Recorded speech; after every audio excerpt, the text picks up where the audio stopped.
Hi everyone, welcome back to another video. I hope you would like it. Keep watching. And today's recipe is on Sheer Khurma.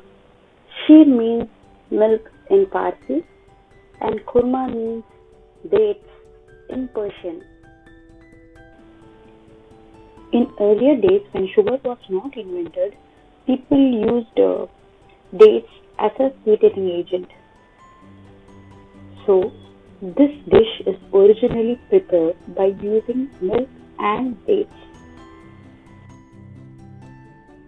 When Sheer Khurma came to India, people made a lot of variations, like they have added vermicelli and dry fruits into it. And today I would like to show you how my elders used to make. So let's get started.